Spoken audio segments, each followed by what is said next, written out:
Imagine for a second that you could unlock the massive trapped value of real estate with a digital key. Well, today we're diving into a really fascinating story out of Ghana, looking at how some pretty cutting-edge tech could completely transform land, one of the world's oldest and most difficult to sell assets, into something dynamic, something you can actually trade. Let's get into how this could actually work, and we're going to start with the huge problem it's trying to solve. And yeah, it is a huge problem. Take a look at this number, nearly 80%. That's the percentage of land title applications in Ghana that take longer than the legally required 90-day limit. And look, this isn't just a simple delay. It's a flashing red light, a major symptom of a system that is, well, deeply broken. This quote, wow, it just says it all, doesn't it? It perfectly captures what it's actually like on the ground in Ghana. The stakes are just incredibly high. For way too many people, buying a piece of land isn't the exciting start of building a dream home. Nope.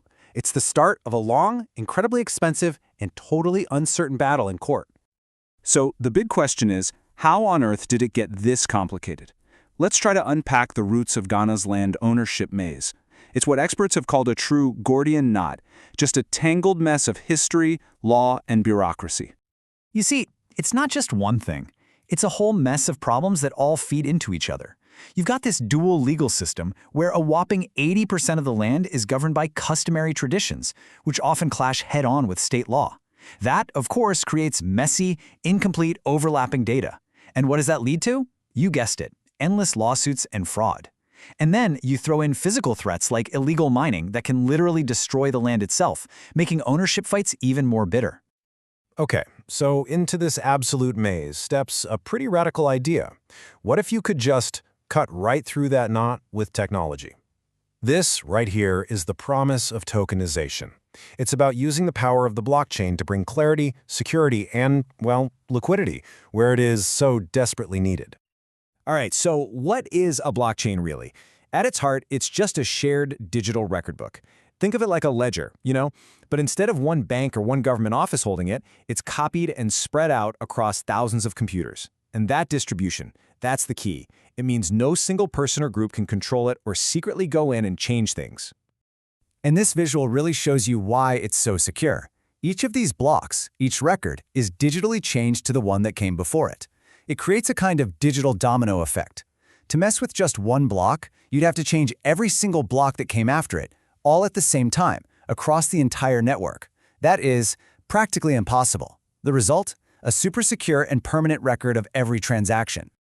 So with that secure foundation in place, tokenization is the next logical move.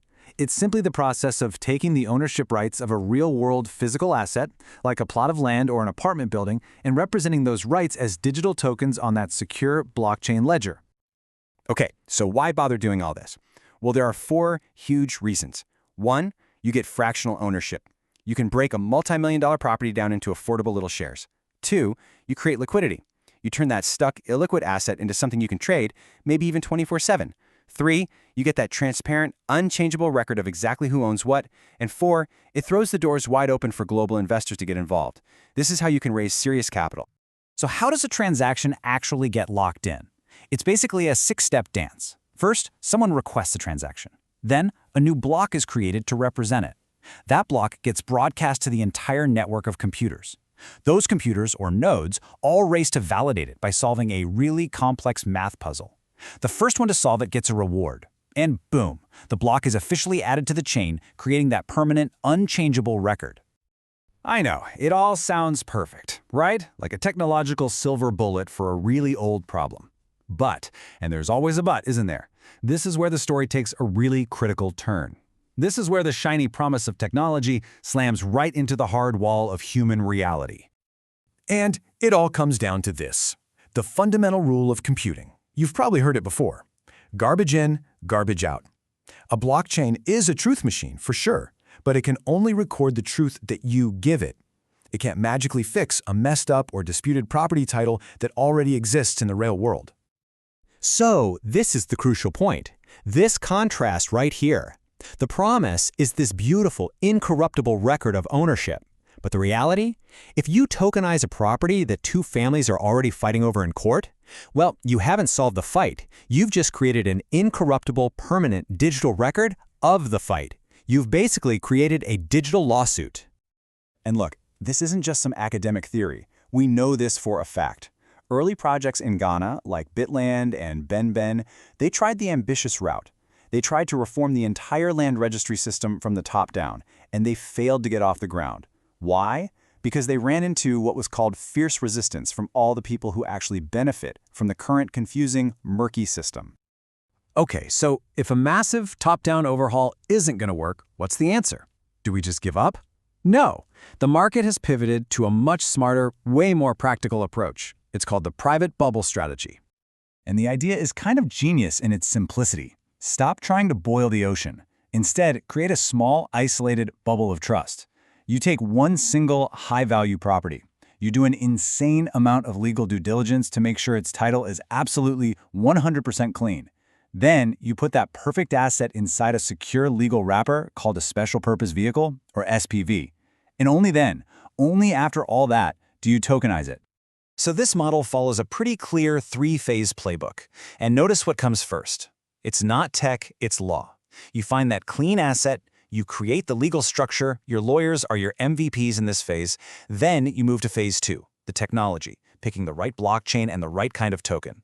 And finally, phase 3 is all about the money, selling those tokens in a regulated offering and making sure there's a place for people to trade them later on.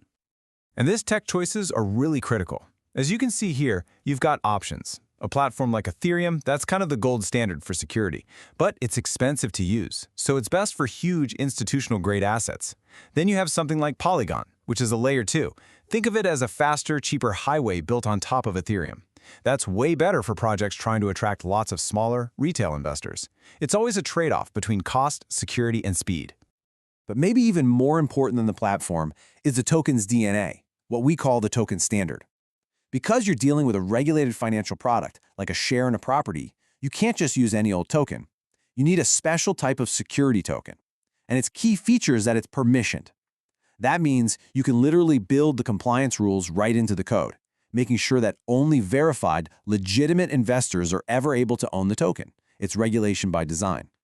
So, you've got your legal strategy, you've got your tech strategy, but there's one more massive piece of the puzzle, and honestly, it might be the most important one of all. What does the government think? And that brings us to Ghana's new regulatory frontier. For years and years, all of this stuff has been operating in a kind of legal gray area, a no man's land. But there is a massive regulatory game changer on the horizon, one that could totally de-risk this entire sector.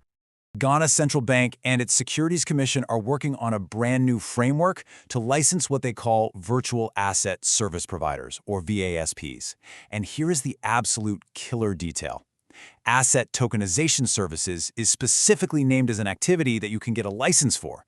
That is huge. It moves everything out of the shadows and creates a clear, legal, regulated path to market for these projects. So, this timeline really brings the whole story together. You can see the evolution, right? In the past, you had these big, ambitious projects that failed because of resistance and legal confusion. But then, new laws in 2020 started to lay the groundwork. That led to the smarter, private bubble strategy we're seeing today. And in the very near future, this VASB bill looks like it's going to provide the final, crucial piece, a clear, licensed, regulated runway. Which leaves us with this final, really tantalizing question. The technology is here, a workable strategy has finally been figured out, and now a clear regulatory path is emerging. So is this private bubble model, focused, pragmatic, and insulated from all the chaos? Is this finally the key to unlocking the vast, untapped real estate potential, not just in Ghana, but all across the African continent?